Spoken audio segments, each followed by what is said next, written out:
أعوذ بالله من الشيطان الرجيم بسم الله الرحمن الرحيم. Assalamualaikum warahmatullahi ta'ala wabarakatuh. Bismillah, alhamdulillah, wassalatu wassalamu ala rasulillah Muhammad Sayyidina ibni Abdillah wa ala alihi wa sahbihi wa mawalah amma ba'du. Kita akan melanjutkan materi kita tentang pengembangan kurikulum atau tatwir manhaj at-ta'limi, pengembangan kurikulum pendidikan. Nakhusu bil tadrisil lughah al-arabiyyah, yaitu pengembangan kurikulum pembelajaran bahasa Arab. Seperti yang kita tahu bahwasanya kurikulum itu adalah merupakan seperangkat rencana dan sebuah pengaturan berkaitan dengan tujuan, isi, bahan ajar, dan cara yang digunakan sebagai pedoman dalam penyelenggaraan kegiatan pembelajaran untuk mencapai sebuah tujuan pendidikan. Dan ini disesuaikan dengan lembaga masing-masing. Inilah yang disebut dengan kurikulum. Namun pembahasan kita itu tidak pada kurikulumnya, tapi lebih ke pengembangan kurikulumnya, yaitu tatwir, pengembangan kurikulum. Jadi pengembangan baik sebuah rencana maupun tujuan, isi, bahan ajar, dan lain sebagainya untuk lebih meningkatkan hasil kegiatan pembelajaran demi mencapai sebuah tujuan pendidikan yang sangat ideal. Oleh karena itu kurikulum ini karena dikembangkan, maka sifatnya sendiri itu adalah dinamis. Karena sifatnya itu dinamis, kurikulum itu maka akan berubah sesuai dengan situasi dan kondisi. Atau kalau saya boleh menyebut dengan istilahnya taghayyuril manhaj, berubahnya kurikulum, bitaghayyuril azman wal amkinah, sesuai dengan berubahnya zaman dan waktu. Di mana zaman dan waktu perkembangan teknologi yang semakin pesat, maka itu sangat berpengaruh pada kurikulum tersebut. Kalau dulu masih kurikulumnya itu KTSP, KBK, K13, sekarang sudah berbeda lagi, yaitu dengan kurikulum merdeka, ya.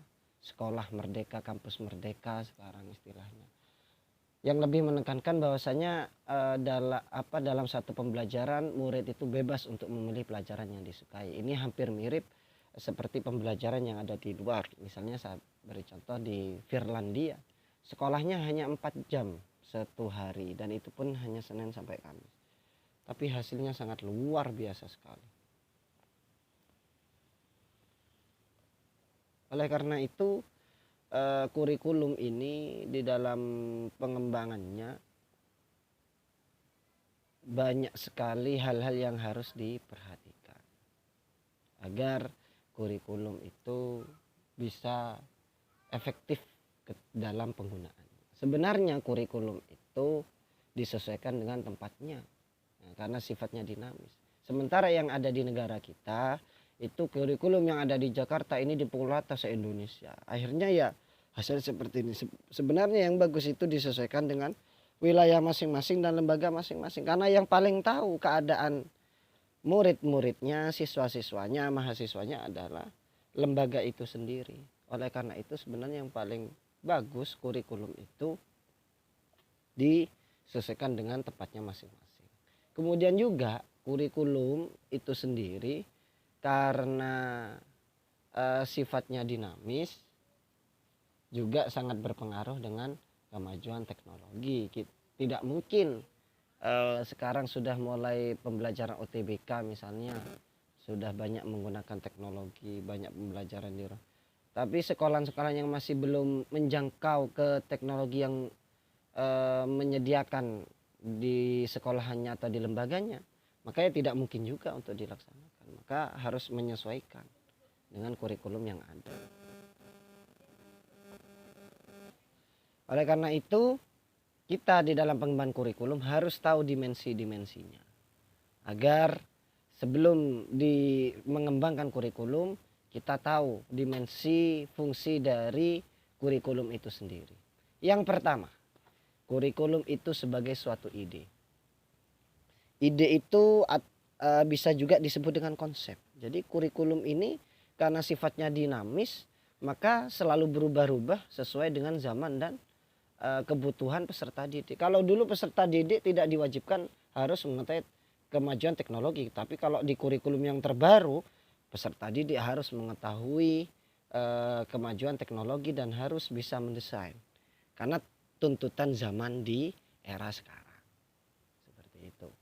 Jadi kurikulum sebagai suatu ide ini harus dirapatkan secara matang sehingga mencapai keputusan konsep bagaimana mencapai kurikulum yang ideal khususnya di Indonesia ini. Begitu juga seandainya kalian punya lembaga, silakan dikembangkan kurikulumnya dan kurikulum yang kreatif, inovatif, konstruktif dan lain sebagainya.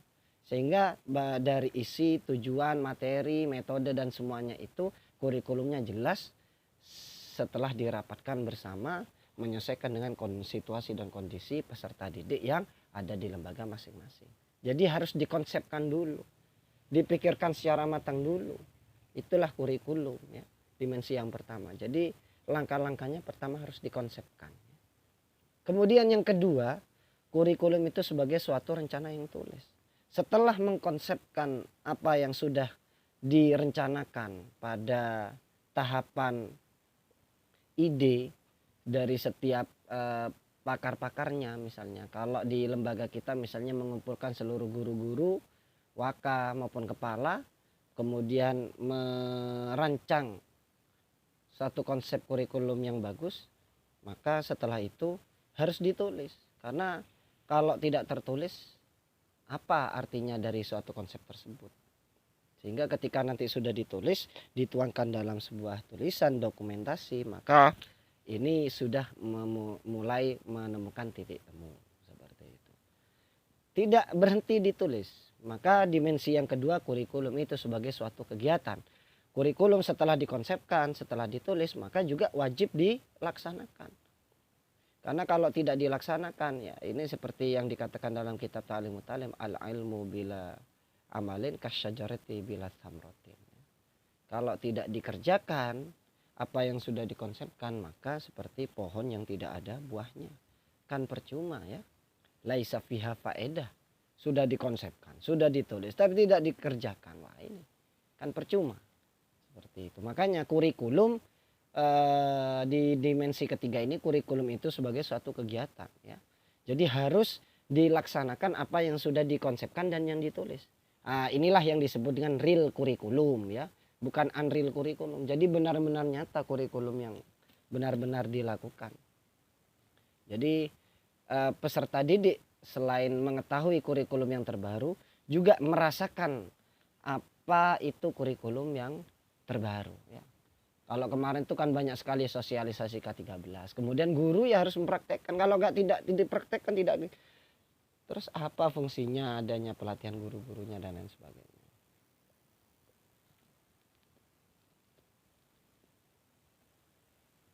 Kemudian yang keempat yaitu kurikulum sebagai hasil belajar. Tentunya di dalam setiap pembelajaran dalam suatu pendidikan itu harus ada evaluasi ya. Sebagai hasil belajar ini maksudnya adalah evaluasi. Karena di dalam prosesnya setelah tahap perencanaan, kemudian penulisan, setelah ditulis dilaksanakan, maka dievaluasi. Sehingga tahu apa kekurangan dan kelebihan di kurikulum yang ada, sehingga nanti bisa diperbagus. Kalau yang di negara Indonesia ini kan rata-rata menyelesaikan Menteri Pendidikan, awalnya KTSP ganti lagi K13, ganti lagi KTSP, sekarang berubah lagi ya, kurikulum merdeka. Jadi diwajibkan semuanya itu siswa maupun mahasiswa itu merdeka, baik sekolah maupun kampus. Slogan yang digemakan oleh Kemenak, Kementerian Agama, yaitu kampus merdeka maupun sekolah merdeka. Karena kurikulum yang digunakan sekarang adalah kurikulum merdeka, meskipun sampai sekarang belum tuntas, masih belum 100% hasil dari kurikulum merdeka ini, karena masih belum tertulis secara masih tahapan konsep. harus banyak hal-hal yang dilewati dalam pembuatan kurikulum ini ya. Jadi dievaluasi. Kenapa kok ada kurikulum merdeka? Karena dianggap kurikulum K13 masih kurang efektif di tataran satu pendidikan di Indonesia. Sehingga kurikulum dikembangkan lagi. Akhirnya menjadi kurikulum merdeka. Nah, inilah hasil dari evaluasi. Di lembaga kita seandainya mau merubah boleh Ustaz? Ya boleh. Ya boleh. Tapi alangkah baiknya kita itu tidak membuang kurikulum yang lama, tapi justru mengevaluasi,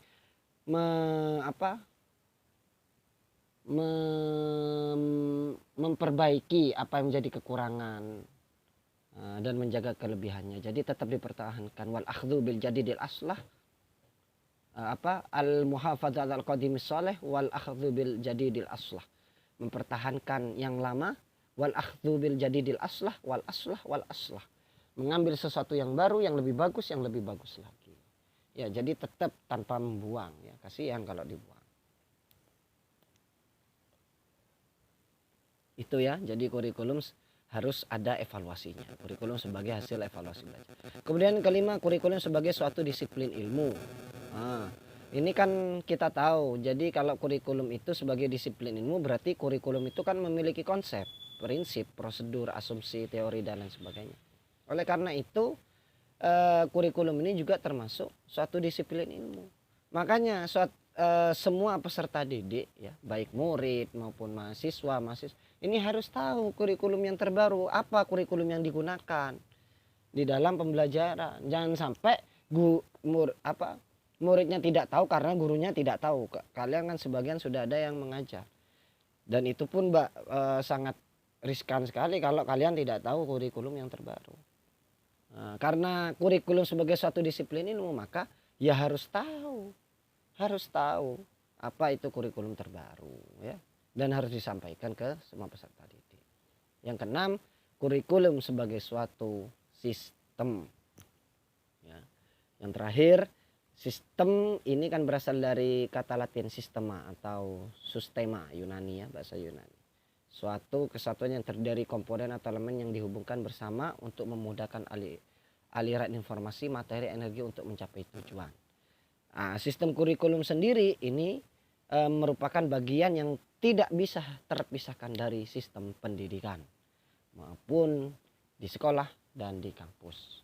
Pasti memiliki kurikulum ya. Ini karena apa? Kurikulum sebagai sistem, roda penggeraknya. Seandainya ada kampus maupun sekolah tidak menggunakan sistem, maka sudah pasti hasilnya tidak akan bagus. Kenapa? Karena ini sebagai mesin rodanya ya, roda mesin penggeraknya. Kok malah tidak digunakan? Ya kan aneh seperti itu. Jadi ya harus digunakan sistemnya.